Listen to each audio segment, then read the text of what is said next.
যারা আসলে এখানে অ্যাক্সিডেন্ট হয়েছে সেই লোকের বাসা হচ্ছে পাকড়তলা, যুগাড়া পাকড়তলা। ওনারা রাজশাহীর উদ্দেশ্যে রওনা দিয়েছিলেন।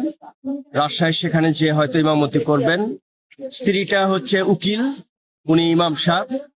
তো বাসে যেতেই মেঘুল্লা মোড় পার হয়ে পাশেই ব্যানের স্কেল ভেঙে যায়। ভেঙে যাওয়ার পরে সে ডান দিকে ব্যানটা পড়ে যায়। ইতিমধ্যে ঢাকা এক্সপ্রেস একটি বাস, চলন্ত বাস দ্রুত গতিতে আসার সময় ওই ব্যানটি সরাসরি এই বাসের তলে পড়ে যায়। আর ড্রাইভার যথেষ্ট চেষ্টা করার পরেও বাসটা নিয়ন্ত্রণে না রাখতে পেরে বাসটি বামের দিকে নাগপুরের দিকে যেতে নিয়েছিল। ওই সময় বাসটি একটি গাছের সাথে লাগিয়ে তারা হয়তো ওই সময় চলে যায়। ইতিমধ্যেই ওই ব্যানের যাত্রী স্বামী স্ত্রী দুজন মারা যান তাৎক্ষণিক, এবং ব্যানের ড্রাইভারও মারা যান। একটি শিশু সন্তান ছিলেন, ওই শিশু সন্তানটা হয়তো আল্লাহ পাক বাঁচিয়ে রেখেছেন। বাস স্ট্যান্ডের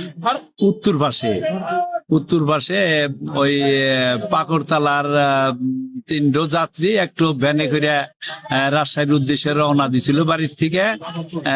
রাজশাহীতে চাকরি করে মাদ্রাসায়। মারা গেছে উনি, তার ওয়াইফ, তার মেয়ে।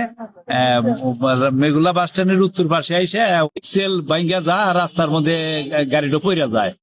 2 জন স্বামী স্ত্রী যাত্রী আর ভ্যান চালক ঘটনাস্থলে মারা যায়। আর যে মেয়েটাও ছিল ইনাকপুর হসপিটালে ভর্তি আছে, আশঙ্কাজনক, বাঁচার সম্ভাবনা খুবই কম। 6:30 সময় ঢাকা এক্সপ্রেস এনায়তপুর যায়। এনায়তপুরে ওই যাত্রী 9 জন যাচ্ছিল।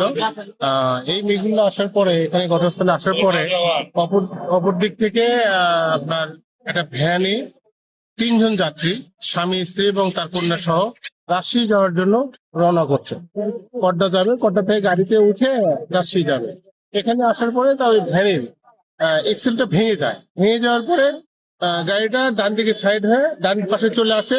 অপর সাইডে ঢাকা এক্সপ্রেস খুব জোরে ছিল, সে কন্ট্রোল করতে পারে। কন্ট্রোল না করতে পেরে ব্রেক ধরতে পারে নাই, একটা গাড়িতে বাসটাতে মেরে দেয় এবং ওই ভ্যানটিকে মেরে দেয়। মেরে দেওয়ার সঙ্গে সঙ্গে যাত্রী পড়ে যায়, আহত হয়, পরে হাসপাতালে নেওয়ার পথে মারা যায়। 3 জন মারা গেছেন, তার মধ্যে স্বামী স্ত্রী এবং ভ্যানের ড্রাইভার।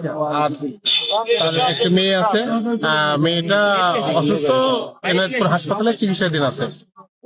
আসার পরে আমরা পরিস্থিতি নিয়ন্ত্রণে নিয়েছি, কোনো সমস্যা নাই, যাতে কোনো বিশৃঙ্খলা না হয় সেই জন্য আমরা ফোর্স মোতায়েন আছে।